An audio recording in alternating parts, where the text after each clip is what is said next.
하나님 말씀 누가복음 5장 29절에서 32절의 말씀입니다.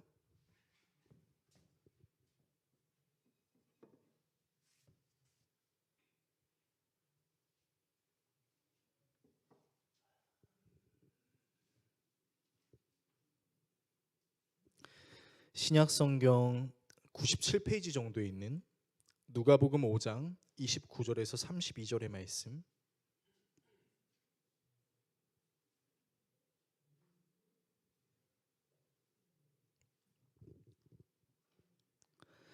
다 찾으신 줄로 알고 한 절씩 교독하시고 마지막 절은 같이 읽겠습니다. 하나님 말씀 읽겠습니다.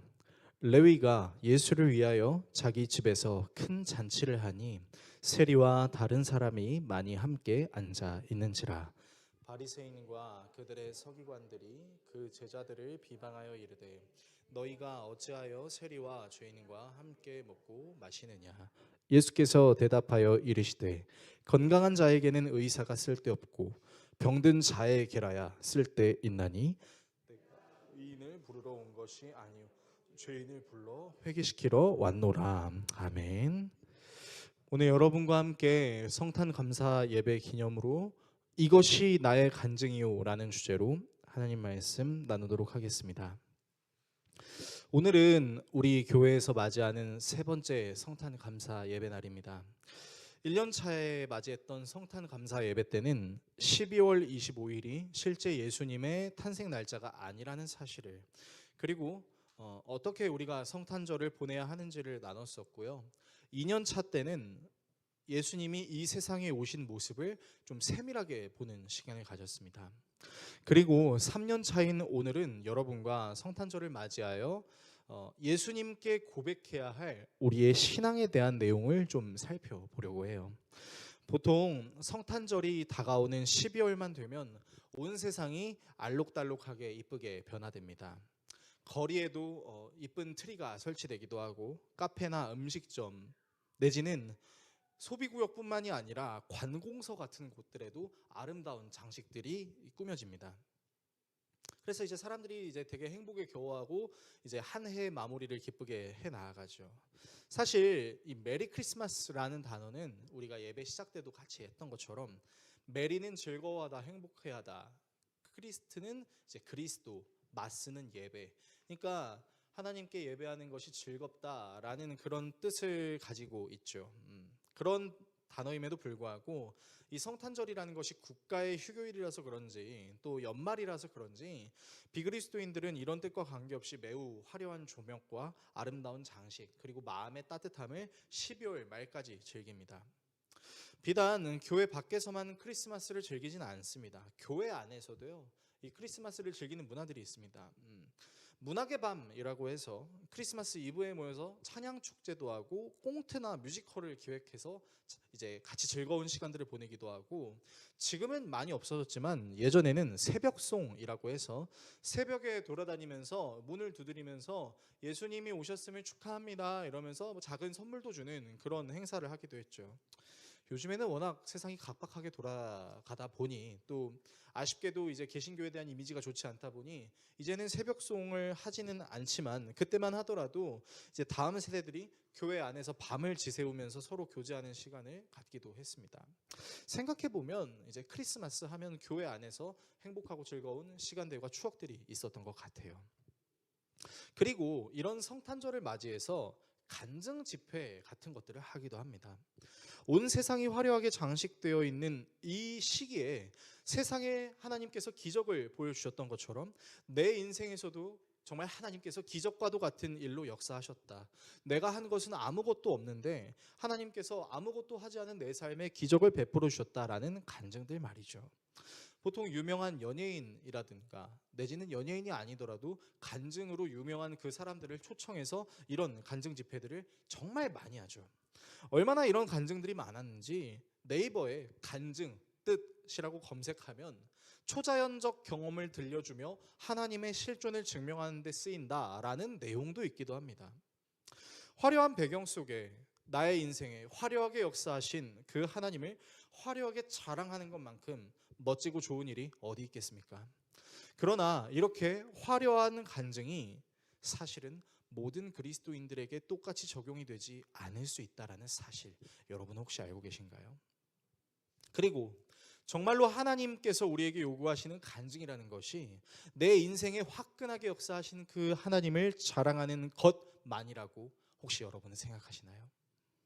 만약 하나님께서 정말 그런 간증만을 원하신다면 하나님께서는 이 세상에 비교적 남들보다 훌륭하고 재능이 있는 그런 사람들만을 원하셨을 것입니다. 하지만 하나님은 그런 사람들만 원하시지 않으셨죠. 오늘 본문처럼 예수님께서는 의인을 부르러 오신 것이 아니라 죄인을 부르시러 온 것이기 때문입니다. 그래서 저는 오늘 예수님이 이 땅에 오신 것을 기념하는 성탄을 맞이하여 여러분과 함께 간증이라는 것에 대해서 고민하는 그런 시간을 가져보려고 합니다. 다음의 내용을 여러분과 함께 나누려고 하는데요. 먼저 간증이 불편할 수 있는 이유에 대해 살펴보겠습니다. 그리고 그럼에도 불구하고 간증을 해야만 하는 이유에 대해 생각해 보겠습니다. 마지막으로 진정한 우리의 간증에 대해 살펴보겠습니다. 간증이 불편할 수 있는 이유, 그럼에도 불구하고 간증을 해야 하는 이유, 진정한 우리의 간증, 이 세 가지 내용을 함께 살펴보고 기도하겠습니다. 첫 번째, 간증이 불편할 수 있는 이유입니다. 종종 많은 그리스도인들이 자신의 신앙을 표현할 때 쓰는 말이 있어요. 근데 이 말이 굉장히 겸손해 보이기는 하지만 한편으로는 뭔가 석연치 않게 느껴지는 말이기도 합니다. 무슨 말이냐면, 저는 한 것이 아무것도 없는데 하나님께서 다 하셨어요 라는 말이에요. 하는 일이 잘 되고 내 몸이 건강하며 내 자녀들이 잘 되고 대체적으로 풍요로운 환경 속에 있을 때는 사실 이런 말을 하는 것이 그렇게 어렵진 않습니다. 반대로 자신이 누리고 있는 모든 것에 대해서 제가 열심히 노력해서 얻었어요 라고 말한다면 뭔가 좀 교만하게 느껴지기도 하죠. 참 아이러니한 것이 하나님께서 나 자신에게 주신 재능을 열심히 갈고 닦는 것 역시 우리의 신앙생활의 기본이라고 말할 수 있음에도 불구하고 제가 노력해서 얻었어요 라고 말하면 왠지 모르게 교만한 것 같아서 그렇게 말하면 안 될 것 같다라는 생각이 있죠. 그런데 말입니다, 정말로 하나님이 하셨다라는 간증이 하고 싶다면, 그런 간증을 하고 싶다면, 해야 한다면 우리는 단지 성공의 풍족함을 누릴 때만 하나님께서 하셨다고 말해서는 안 될 것입니다. 모든 것이 하나님이 하신 것이라고 말해야 한다면 우리는 단순히 성공만 하나님이 하셨다라고 말할 수 있는 것이 아니라 실패와 어려움, 버거운 삶을 살게 하신 것도 하나님이 나에게 하셨어요라고 말할 수 있어야 합니다. 왜냐하면 이 땅에는 하나님을 믿는 믿음으로 성공을 경험하신 분들도 계시지만 반대로 하나님을 열심히 믿고 있음에도 불구하고 지속적인 실패와 낭망을 겪는 사람들이 실제로 있기 때문이죠. 왜 그런 것일까요? 열심히 기도하지 않아서 그런 것일까요? 교회 활동을 대충하고 헌금도 하지 않고 성경도 읽지 않아서 그런 것일까요? 아니면 겉으로는 신앙생활을 되게 잘하는 것처럼 보이지만 실상은 매우 이중적인 마음으로 하나님이 아닌 다른 것을 하나님처럼 섬기고 있기 때문일까요? 글쎄요, 저는 그렇게 생각하지 않습니다. 실제로 저의 목회 인생 약 18년의 시간 동안 하나님의 기적이라고 말할 수 있는 그런 아주 놀라운 상황들을 겪으신 성도님들을 마주했던 적도 많이 있지만 반대로 수년 동안 하나님 앞에 늘 올고준 모습을 가지고 있었음에도 불구하고 여전히 삶이 나아지지 않는, 아니 엄밀히 말하면 더 상황이 악화되는 그런 성도들도 역시 제가 많이 만나봤기 때문이죠. 그렇다면 어떤 사람은 하나님의 기적처럼 보이는 이 화려한 상황을 맞이하기도 하지만 어떤 사람은 마치 하나님이 나를 사랑하시지 않는 것 같은 저주처럼 보이는 절망적인 상황을 맞이하게 되는 것일까요? 그 이유는 무엇일까요? 성경은 그 이유에 대해서 하나님이 만드신 아름다운 세상에 불공평이 들어왔기 때문이라고 설명합니다. 창세기 3장 17절에서 18절의 말씀 화면을 통해 같이 읽겠습니다. 남자에게는 이렇게 말씀하셨다. 내가 아내의 말을 듣고서 내가 너에게 먹지 말라고 한 그 나무의 열매를 먹었으니 이제 땅이 너 때문에 저주를 받을 것이다. 너는 죽는 날까지 수고를 하여야만 땅에서 나는 것을 먹을 수 있을 것이다. 땅은 너에게 가시덤불과 엉겅퀴를 낼 것이다. 너는 들에서 자라는 푸성귀를 먹을 것이다. 자, 말씀을 보시면 아주 유명한 말씀이죠. 하나님께서 먹지 말라고 하셨던 선과 악을 알게 하는 나무의 열매를 아담과 하와가 다 먹어버렸습니다. 그리고 그 불순종의 대가로 하나님께서 말씀하시는 것이 이거죠. 아담에게 너는 죽는 날까지 수고해야만 땅에서 나는 것을 먹을 수 있다. 이게 뭐예요? 앞으로 무조건 고통스럽고 열심히 해야만 하는 그 일을 마주할 수밖에 없다는 것이죠. 그런데 이 첫 번째 문장도 우리에게 굉장히 절망적이지만 그 다음 문장은 우리에게 더 절망적입니다. 무슨 말이냐면 땅이 너에게 가시덤불과 엉겅퀴를 낼 것이라는 말이죠. 여러분, 이 말을 원어로 풀어서 여러분께 설명해 드리면, 여러분이 아무리 정직하게 수고했다 할지라도 그 수고에 대한 대가를 얻지 못할 수도 있다라는 불공평을 상징하는 것입니다. 그리고요, 이 말씀은 노력은 절대로 나를 배신하지 않는다라는 말이 정말 말도 안 되는, 아니야, 노력이 너를 배신할 수도 있어 라는 말로도 적용될 수 있고, 고스란히 우리가 살고 있는 이 세상에 적용되어 버렸어요. 누군가는 제가 한 게 없어요, 생각해보면 다 하나님의 은혜였어요 라고 기쁘게 간증을 할 수 있을지는 모르겠지만요, 누군가는요 그 말이 상당히 불편하게 들릴 수도 있습니다. 왜요? 열심히 살았는데 살림살이가 나아지지 않거든요. 나는 진짜 노력했는데, 나는 진짜 하나님께서 기뻐하실 만한 일만 골라서 했음에도 불구하고 내 삶이 전혀 나아지지 않는 것 같은 가시덤불과 엉겅퀴만을 내가 경험할 수 있기 때문이죠.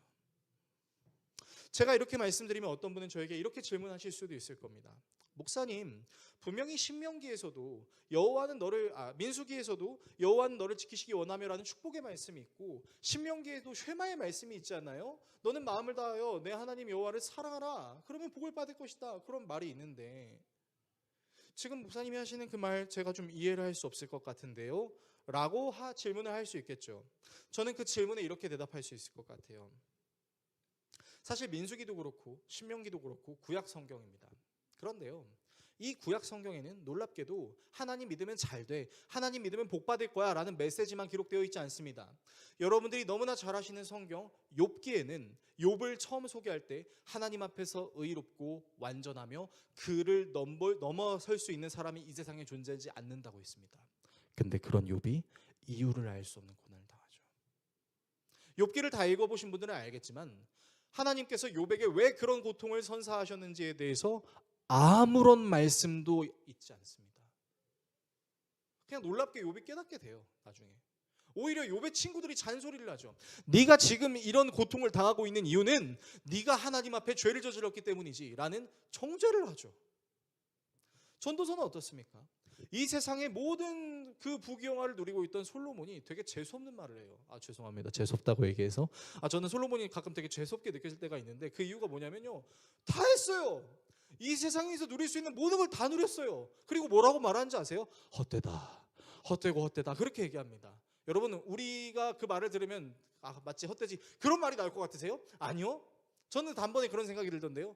야, 내가 너처럼 살았으면 난 그렇게 얘기하지 않았을 것 같은데 라는 생각이 드는 거죠. 나는 다를 수 있는데 내가 그런 부귀영화를 누린다면 세상에 좋은 일 많이 하고 또 적당히 내가 하고 싶은 거 하고 그러면서 살 텐데 라고 얘기할 텐데, 솔로몬은 모든 것이 험하다고 얘기합니다. 여러분, 성경은요 어느 한쪽에 편파되어 있지 않습니다. 하나님께서 복을 주시는 경우도 있지만 이유를 알 수 없는 고난을 당할 수도 있고 모든 것이 헛될 수도 있는 것이죠. 그리고 이 구약 성경이 제대로 편집돼서 집필되었을 때는 바로 이스라엘이 바벨론 포로기를 살다가 예루살렘으로 귀환하던 당시 율법학자 에스라를 통해서 편집이 되었었는데, 그때 구약 성경이 편집되었을 때 사람들이 어떤 마음으로 편집을 했을까요? 이 구약 성경의 내용은 하나님 앞에서 인간이 얼마나 악한지를 드러내기 위한 책이다 라는 차원으로 구약 성경을 집필했죠. 여러분, 그래서 구약 성경은 요약하면 하나님 앞에 우리에게 의로운 것이 없고, 신약 성경은 요약하면 의로울 것이 없는 우리에게 의로우신 분이 오셨다라는 것이 신약의 요약이죠. 그러니까 여러분, 세상에 불공평이요 있을 수 있습니다. 그것이 성경적이죠. 그리고 우리가 소위 말해 운이라고 말하는 것들이 있죠. 물론 믿는 우리들에게는 그 운이라는 단어를 쓰는 게 되게 불편하게 느껴질 수 있지만 그 운이라는 것을 사용하고 싶지 않다면 우린 이렇게 얘기할 수 있겠습니다. 세상이 깨졌기 때문에 그렇다. 하나님이 만드신 세상에 가시덤불과 엉겅퀴가 생겼기 때문에 불공평이, 운 같은 요소가 있을 수밖에 없다는 거죠. 여러분, 그래서요, 내가 잘못하지 않았음에도 불구하고 장애를 가지고 태어나는 사람들이 있을 수 있습니다. 내가 틀리지 않았음에도 불구하고 깨어진 상황과 환경을 마주할 수밖에 없는 사람들이 실제로 존재할 수 있습니다. 동성애가 죄라는 것은 우리가 다 알고 있을 겁니다. 그런데요, 이 동성애를 선천적으로 타고나는 사람들도 존재합니다. 물론 그것은 하나님의 형상이 깨진 상태로 태어났기 때문이겠죠. 또 다른 말로는 간성이라고도 이야기하죠. 여러분, 제가 청년 사역을 했을 때 동성애자들을 여러 번 만났던 적이 있었습니다. 근데 그 친구들이 저한테 하는 고백이 저를 되게 당하게 만들었었어요. 이렇게 얘기하는 거예요. 목사님, 동성애가 죄라는 것을 교회에서 가르친다는 것을 알고 있습니다. 근데요, 저는 남자가 좋아요. 저는 남자를 볼 때 오르가즘이 느껴져요. 저는 남자의 손을 잡을 때 성적인 흥분이 일어나요. 제가 그러고 싶은 게 아니라 그렇게 되는 제 자신이 너무 고통스러워요. 제가 어떻게 해야 되죠? 여러분, 이렇게 말하는 청년에게 네가 기도 열심히 안 해서 그래, 네가 열심히 신앙생활 안 해서 그래 라고 제가 얘기한다면 그것을 과연 하나님께서 기뻐하실까요? 성경은 우리에게 이런 불공평의 악영향을 겪고 있는 사람들을 향해 사실은 하나님께서도 매우 슬퍼하신다고 말씀하십니다. 그래서 어쩌면 세상에는 이 단어를 사용하고 싶지 않지만 운을 타고나는 사람도 있고 불운한 사람도 있을 수 있습니다. 물론 우리는 이것을 세상의 깨어짐 때문이라고 표현해야겠죠. 생각해보면 우리는 사소한 일 하나부터 매우 중요한 일까지 그 모든 것이 하나님의 개입인지 아니면 세상의 깨짐의 흔적인지에 대해서 정확하게 알 방도가 없습니다. 그렇지 않나요? 열심히 살아야 하기도 하고 때로는 좋은 일이 일어나고 안 좋은 일이 일어나기도 하는데 이게 하나님의 뜻인지 아닌지 우리는 날마다 그 갈피를 잡지 못합니다. 무엇이 하나님의 뜻일까요? 날마다 하나님께 물으면서도 대답해 주시지 않는 그런 하나님의 모습을 우리가 보는 경우도 있죠. 그렇기 때문에 내게 좋은 일이 일어난다고 해서 그것을 무작정 하나님의 은혜라고 사람들에게 간증하며 자랑한다면 비슷한 일을 겪은 사람들에게는 같은 은혜가 될 수 있겠지만 열심히 살고 최선을 다해 삶에도 여전히 삶이 나아지지 않는 사람들에게는 죄송하지만 절망감과 우울감을 안겨줄 수 있다는 사실을 우리가 알아야 된다는 겁니다. 심지어 세상에서도요, 비그리스도인의 세계에서도요, 불운을 만난 사람들을 아름답게 배려하는 모습이 있다는 거 여러분 혹시 알고 계신가요? 제가 알고 있는 어떤 목사님 부부 중에 이제 불임을 겪고 있는 부부가 있었습니다. 그래서 하나님께 기도하면서도 세상에서 할 수 있는 방법을 찾았어야 됐어요. 그래서 불임 부부를 전문적으로 치료하고 케어하는 그 이제 산부인과를 알게 된 거죠. 그래서 그 산부인과를 가는데 놀라운 사실을 발견했답니다. 여러분, 그 산부인과는요, 문이 2개가 있습니다. 하나는 불임 때문에 고통스러워서 상담받으려고 하는 사람들이 출입하는 문이고요. 또 다른 문은 그 불임의 상황 속에서 기적적으로 임신을 성공해서 계속해서 경과를 바라보는 사람들만 통과하는 문이 있습니다. 이 문을 2개로 구분해 놓은 이유가 뭔지 아시겠습니까? 여러분, 똑같은 문을 타고 그 이제 환자들이 들어왔을 때 어떤 사람은 저 임신했어요라고 말하는 그 모습이 불임을 겪고 있는 사람들에게는 왜 나는 되지 않을까? 라는 절망감을 안겨줄 수 있기 때문에 그 병원은 문을 2개로 해놨다는 거예요. 그리고 그 임신한 사람들이 들어오는 문은 은밀하게 다른 사람들에게 보여지지 않는 통로로 연결이 되어 있다는 거죠. 그래서 어쩌면 우리에게는 지혜가 필요할 것 같아요. 내가 얻은 성공 앞에 겸손해야 하고 하나님께서 내게 역사하셨다라는 그 말이 누군가에게는 불편한 말이 될 수 있다는 것을 인지하고 상황과 환경에 맞게 말할 수 있는 지혜의 말입니다.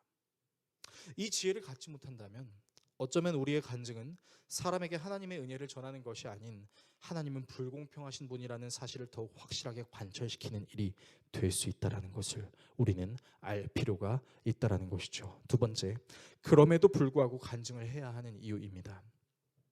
그렇다면 세상은 불공평하기 때문에 간증을 하는 것은 의미 없으니 어떤 간증도 하지 말아야 할까요? 그렇진 않습니다. 그럼에도 불구하고 우리는 간증을 할 수 있어야 할 것입니다.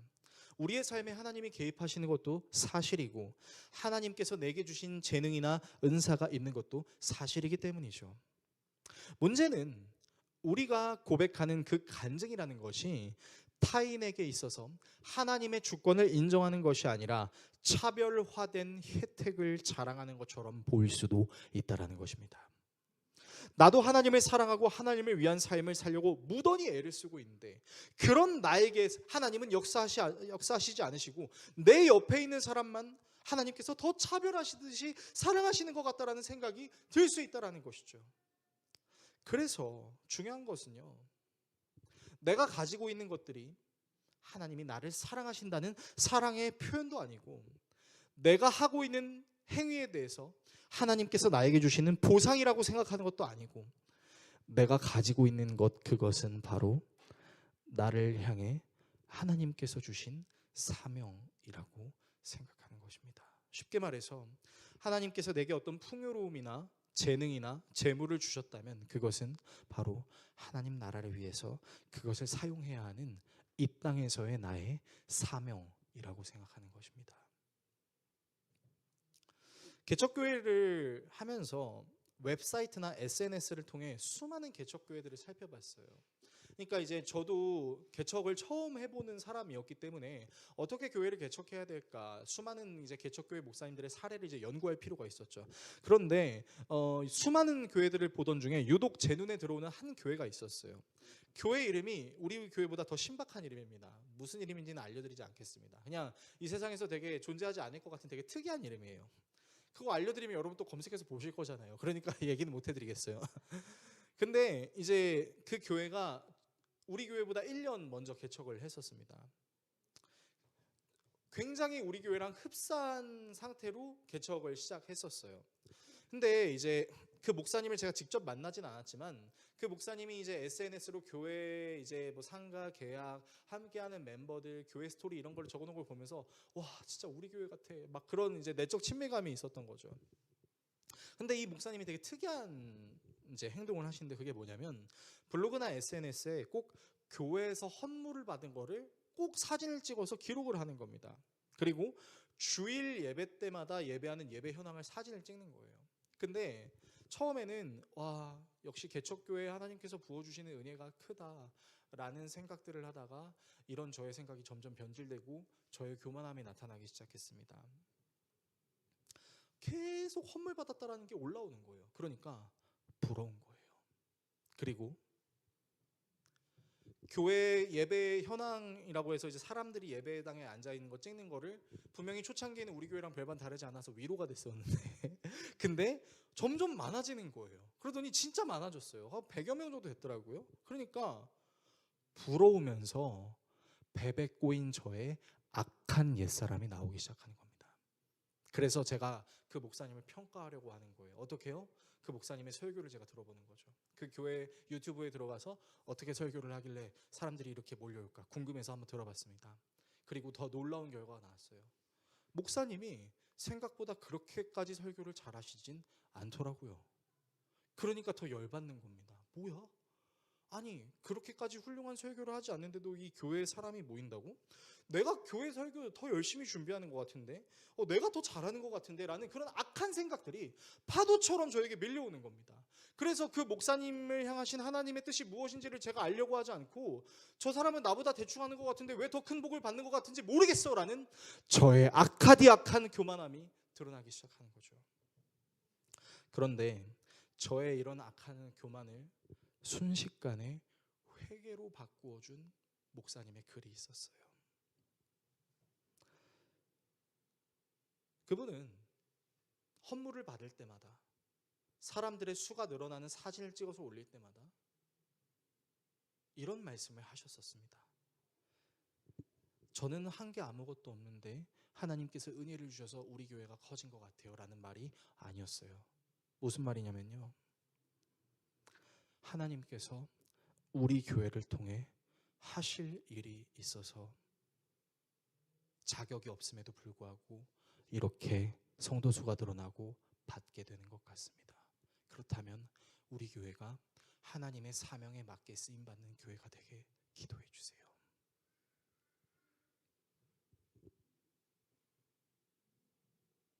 그러니까 그분이 올리신 그 글들은 자랑하려고 한 게 아니라 사실은 하나님께서 우리 교회에 주신 그 사명을 잊지 않고 완수해내야겠다라는 다짐이었던 거죠. 제가 그것을 보면서 얼마나 회개했는지 모릅니다. 오늘 또 오랜만에 우리 장로님 권사님이 예배하러 오셨어요. 우리 장로님 권사님이, 제가 알고 있는 우리 장로님 권사님은 자기들을 위해서 그렇게 물질을 쓰시는 분들이 아니십니다. 저분들이 진짜 힘든 사역 아시잖아요. 이제 교정 사역 같은 것도 하시고 도움이 필요한 교회에 자기의 것을 아낌없이 주세요. 제가 장로님 권사님이랑 대화하면서 되게 존경심이 일어났던 것들 중에 하나는 무엇이었냐면, 이분들은 그것을 자기들의 사명이라고 생각하는 거죠. 장로님이 땀 뻘뻘 흘리고 흙먼지 투성이 다 뒤집어 쓰면서도 그렇게 종이를 제작하는 일을 열심히 하는 그 일도 돈을 단순히 많이 벌기 위해서가 아닌 하나님의 사명을 위해 쓰임받기 위해서 그렇게 하신다는 사실이 도전이 되는 것처럼요. 그럼에도 불구하고 하나님께서 주신 은혜를 사명으로 바라보지 못하게 만드는 것이 있다면 아마도 그것은 샘하기 좋아하는 우리의 어리석은 눈, 귀 때문이라고 말씀드릴 수 있을 것 같아요. 왜냐면요, 우리는 기왕 받을 거면 많이 받는 걸 좋아하거든요. 파인다이닝 맛있긴 하지만 파인다이닝 먹고 나서 치킨 한 마리 또 먹어야 되거든요. 네, 많이 먹는 게 좋아요. 자, 그런데요, 여러분, 사실 많이 받는 게 중요한 게 아니라는 것을 마태복음 25장이 우리에게 잘 설명해 줍니다. 마태복음 25장은 천국 비유로 가득 차 있는 성경이죠. 거기에는 달란트의 비유가 나와 있습니다. 5달란트 받은 사람, 2달란트 받은 사람, 1달란트 받은 사람에 대한 비유의 내용이 나와 있죠. 근데 우리는 감각적으로, 아니면 이 세상에 찌들어서 그런지 모르겠지만 5달란트 받은 사람이 더 큰, 2달란트는 그보다 덜, 1달란트는 그보다 덜 된 사람이라고 우리도 모르게 생각하는 경향이 있습니다. 그런데 여러분, 이 달란트라는 돈의 단위가 어마어마한 돈의 단위라는 거 여러분 알고 계신가요? 그러니까 성경은요, 수를 비교하려고 하는 게 아니라 종류의 다름을 이야기하고 있는 거죠. 은사와 재능이 각기 다를 수 있다는 것을 그냥 수라는 도구를 통해서 표현을 했을 뿐인 거죠. 그리고 그 주인이 5달란트 받은 사람을, 그리고 2달란트 받은 사람을 칭찬하는 장면이 나옵니다. 잘하였도다 착하고 충성된 종아, 네가 적은 일에 충성하였음에. 자, 근데 여러분, 이 주인이 칭찬하는 그 포인트가 뭔지 아세요? 5달란트 받은 사람이 뭐라고 하는지 아십니까? 보소서 주님, 제가 5달란트를 받아서 10달란트를 만들었어요 라고 하지 않아요. 5달란트를 만들었다고 합니다. 2달란트를 받아서 2달란트를 만들었다고 얘기합니다. 이게 무슨 뜻인지 아시겠어요? 내가 받은 재능에 대한 감사의 경외를 표현하는 거죠. 내가 잘해서 이렇게 남겼다라는 게 아니라는 것이죠. 그러니까 여러분, 사실 달란트 비유는요, 이 세상에 존재하는 모든 사람들이 각기 다른 하나님께서 주신 재능과 은사를 가지고 주어진 상황과 환경에서 사명을 위해 사용하는 것을 상징하는 것이죠. 그것이 천국이라는 것이죠. 그런데 우리는 자꾸만 그래도 5달란트가 더 낫지, 그래도 2달란트가 더 낫지, 그렇게 생각한다는 거죠. 그래서 더 많이 받는 것이 좋고 하나님께서 더 많이 은혜를 주시는 것을 좋게 생각할 수도 있는 연약함이 우리에게 있을 때 우리는 우리도 모르게 실수를 하게 돼요. 어떤 실수요? 내가 하는 간증은 사실은 내가 한 게 아무것도 아닙니다 라고 말하는 동시에 하나님께서 다른 사람들에게는 주시지 않은 나의 특혜를 내가 자랑하는 거예요 라는 교만의 또 다른 표현이 될 수도 있다는 것이죠.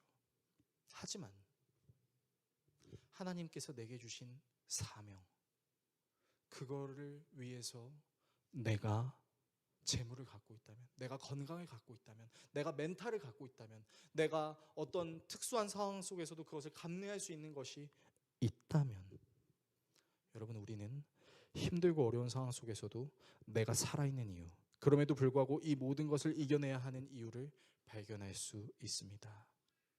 그래서 간증은요, 내가 남들보다 더 많이 가진 것을, 남들보다 더 많은 것을 해낸 것을 하나님의 은혜라고 포장하는 것이 아니라 주님께서 내게 주신 사명이 있습니다 라는 것을 드러내는 것임을 우리는 알아야 한다는 것이죠. 세 번째, 진정한 우리의 간증입니다. 하나님께서 내게 주신 사명을 이루기 위한 간증을 하기 위해서 우리에게 필요한 것이 있다면 무엇일까요? 하나님이 내게 얼만큼의 재물을 주셨는지, 얼만큼의 성공을 주셨는지를 셈해서 그에 걸맞는 사역을 하는 것도 중요하죠. 그러나 무엇보다 중요한 것은요, 예수님이 이 땅에 오신 이유가 무엇인지를 생각하는 것입니다. 예수님은 자신이 오신 이유에 대해서 이렇게 말씀하셨어요. 본문 31절에서 32절을 화면을 통해 같이 읽겠습니다. 예수께서 그들에게 대답하셨다. 건강한 사람에게는 의사가 필요하지 않으나 병든 사람에게는 필요하다. 나는 의인을 부르러 온 것이 아니라 죄인을 불러서 회개시키러 왔다. 자, 말씀을 보시면요, 예수님이 이 땅에 오신 이유는 의인을 찾기 위함이 아니었어요. 자기 스스로 병자라고 말할 수 있는 사람을 찾으러 오신 거죠. 여러분, 이것을 영적으로 전환하면 뭡니까? 내가 죄인이에요 라고 인정하는 그 사람들을 위해서 오셨다라는 것이죠. 그리고 그 사람들을 방향을 돌이키는 회개를 시키기 위해서. 여러분, 예수님은 스스로 건강하다고 생각하는 사람이 아니라 자신이 병들어 있다고 생각하는 사람을 위해서 오셨었어요. 자, 그렇다면 이 예수님이 이 땅에 오신 것을 우리의 삶에 어떻게 적용할 수 있을까요? 그것은 바로 예수님을 통해서 내가 죄인이라는 사실을 자각하는 겁니다. 왜 내 삶에 예수 그리스도의 구원이 필요하고 하나님 나라가 필요하다라고 느꼈었는지를 고백하는 겁니다. 이것을 내가 어떻게 믿게 되었고 내 삶에서 어떻게 구현하려고 하는지를 스스로 인지할 수 있어야 합니다. 그러면 최고의 간증은 무엇일까요? 저는 우리가 할 수 있는 최고의 간증은 사실 굉장히 유명한 찬송가에 하나 기록되어 있다라고 생각합니다. 아마 여러분들은 이 찬양을 다 아실 거예요.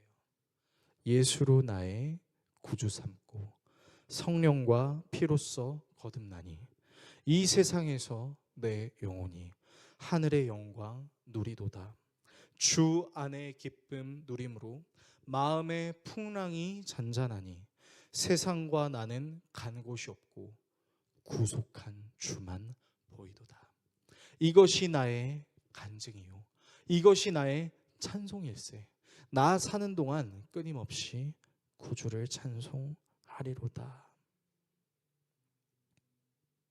여러분, 혹시 이 찬양에서 재물만 보이도다, 건강만 보이도다, 밝은 미래만 보이도다라는 가사를 여러분 발견하셨어요? 아니요. 세상과 나는 간 곳이 없다. 내가 어디에 있든 구속한 주만 보인다.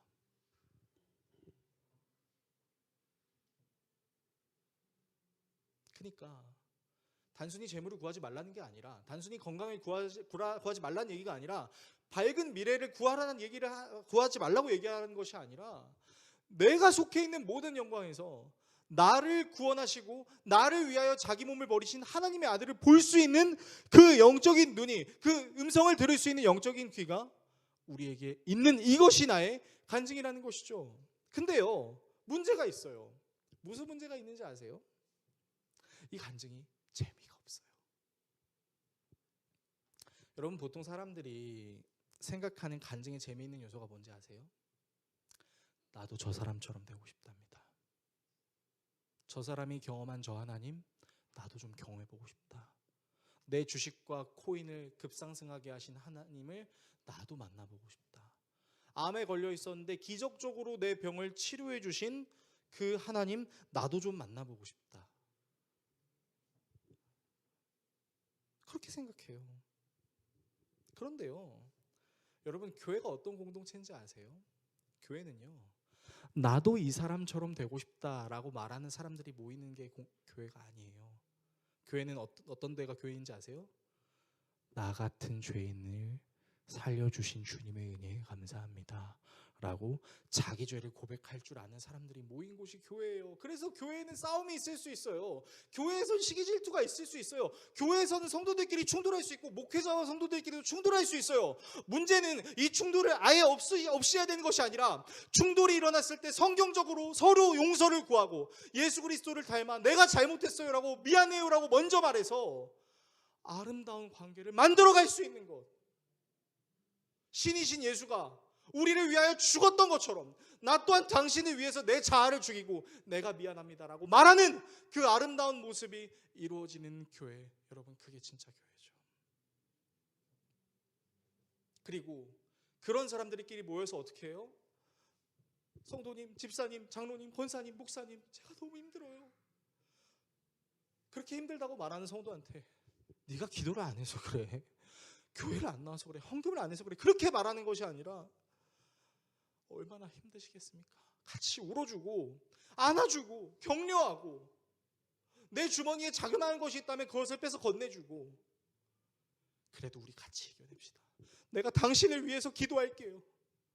내가 당신을 위해서 기도하고 있다는 그 사실을 잊지 말았으면 좋겠어요. 하나님이 당신을 위해서 나를 보내주셨다고 생각해 주세요 라고 말하는 그게 교회죠. 복음과 교회가 주어진 이유는 내가 하나님께 1,000번 죄를 드렸더니 하나님께서 내게 큰 복을 주셨어요 라고 자랑하는 공동체가 아니라 아무리 열심히 살아도 절망적이고 힘든 그런 불안한 상황 속에서도 그럼에도 불구하고 주님을 포기하고 싶지 않아 하는 그 사람들을 위로하고 격려하며 우리 잘 이겨내봅시다. 반드시 합력하여 선을 이루실 것입니다. 하나님께서 내게 복을 주셨다면 그것은 당신을 도우라고 말씀하시는 사명입니다 라고 말할 수 있는 것. 그래서 나의 죄를 시인하고 내가 죄라는 병을 고침받아야 되는 환자이고 이런 나를 고쳐주실 의사이신 예수 그리스도를 목표로 하는 것, 여러분 그것이 우리가 간증해야 될 것임을 오늘 본문이 우리에게 이야기하고 있다는 것이죠. 한 정육점 사장님이 있었습니다. 근데 그 사장님이 저에게 해주셨던 그 간증이 아직도 잊혀지지가 않습니다. 이런 거예요. 목사님, 제가 정육을 하고 있는데 솔직히 유혹이 올 때가 있습니다. 분명히 미국산 소고기인데 여기에 한국산으로 고쳐서 붙이면 돈을 몇 배는 더 받을 수 있습니다. 민감한 사람이 아니고서야 미국산, 호주산, 한국산의 구분을 못하니까 대략 냄새 작업만 좀 없애고 국내산이라고 스티커 붙이면 더 많은 돈을 벌 수 있어요. 실제로 그렇게 장사하는 사람들도 많고요.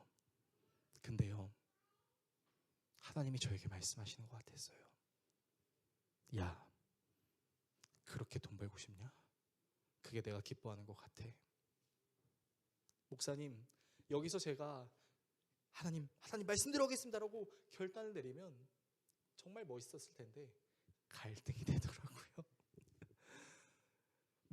호주산이면 10,000원이고 미국산이면 20,000원이고 국내산이면 50,000원인데 그렇게 씨름하다 이렇게 다짐했습니다. 하나님 정직하게 봐야겠습니다. 그리고 제가 돈을 더 못 받는 건 하나님께 헌금했다고 생각하겠습니다. 저 그렇게 했어요 목사님, 칭찬해 주세요라고 하더라고요. 당연히 칭찬하죠. 여러분도 아시다시피 우리 교회 송지호 성도님이 개인 사업자를 법인 사업자로 전환하려고 했다가 큰 위기를 맞았었습니다. 법원에서 기각을 한 거예요. 매우 고통스러운 음성으로 저에게 기도해달라고 연락이 왔습니다. 어찌나 고통스럽던지. 여러분들도 아시다시피 송지호 성도님이 뭐 욕심 있는 사람입니까? 맨날 손에 기름때 잔뜩 묻히고 와가지고 성도들이랑 같이 예배하고 밥 먹고 교제하고 이제 예수 알아가서 좋아하고 이제 그 믿음이 점점 성장하고 있는 상황 속에서 어떻게 보면 되게 큰 위기를 맞이한 거죠.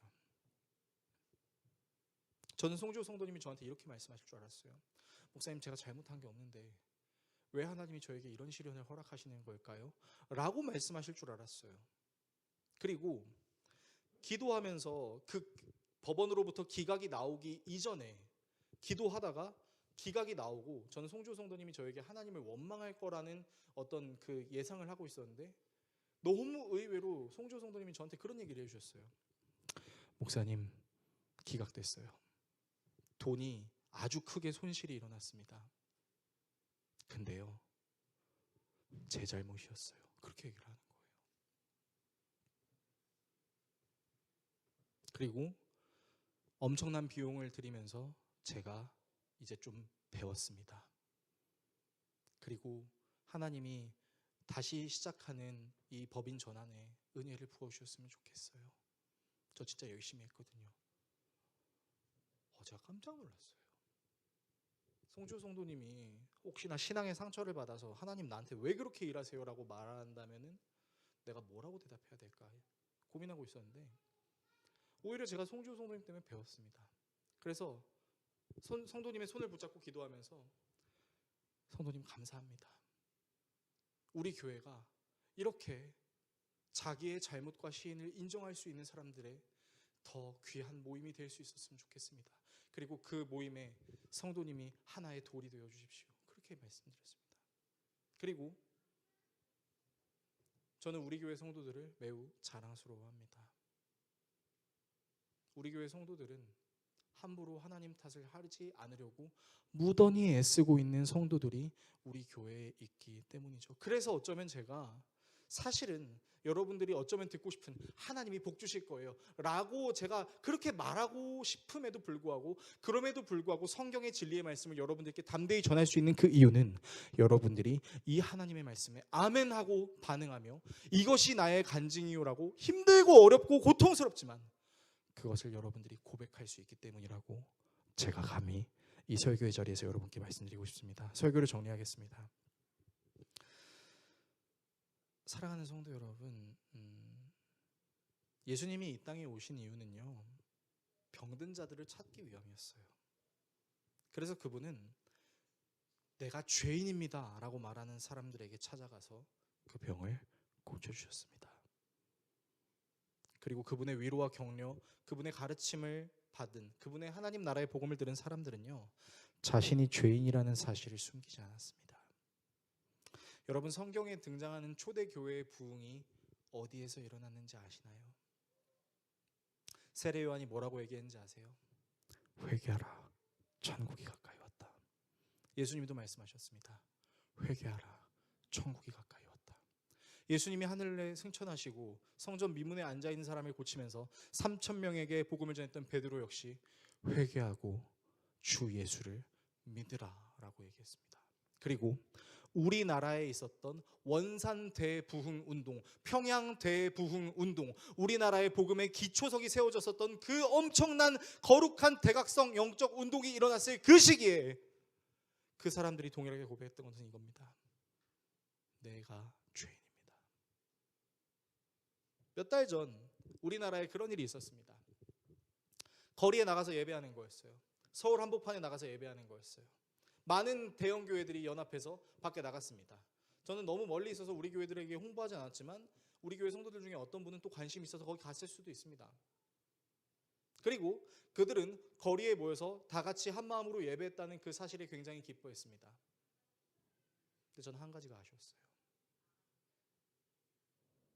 거기서 회개했었다면, 세상이 손가락질하는 거 인정하고 교회가 잘못했습니다라고 얘기할 줄 알고 교회가 교회답지 못한 모습을 보였습니다. 우리는 예수 피가 필요합니다라고 회개하는 사람들이 있었다면, 이거는 공개적인 비판을 하는 것이 아닙니다. 그냥 아쉬움을 이야기하는 겁니다. 사실 다 같이 모여서 한 것도 잘했지만 여러분, 교회가 가장 먼저 해야 될 고백은 주님 앞에 내가 죄인이라는 것을 인정하는 것이죠. 오늘 성탄 감사 예배를 통해 다시금 내가 죄인이라는 사실을, 그리고 그런 나를 구원하심으로 하나님 나라를 위한 사명을 부여해 주신 예수님이 있다는 것을 기억하셨으면 좋겠습니다. 감히 제가 여러분께 지금 여러분이 당하고 계신 고난은 감당할 만하니까 하나님이 주시는 거예요 라고 말 못하겠어요. 물론 성경에 그런 말씀이 나와 있죠. 사람이 감당할 시험 밖에는 하나님께서 주신 것이 없나니라는 말씀이 있습니다. 하나님이 그렇게 말씀하셔야지 제가 그렇게 말은 못하겠어요. 근데 저는 그럼에도 불구하고 여러분들의 신앙이 망가지거나 떨어지지 않기 위해서 기도하겠습니다. 여러분, 이 성탄을 맞이하여 나를 죄인이라고 고백할 수 있는 용기를 주신 그 예수님을 기억하십시오. 그리고 예수님께서 우리 입술로 그 고백을 하게 하시기 위해 하늘에 계신 그분이 이 땅으로 내려오셨다라는 것을 기억하십시오. 져야만 승리할 수밖에 없었던 그 예수님의 모습을 보며, 주님, 오늘도 제가 주님 앞에 집니다.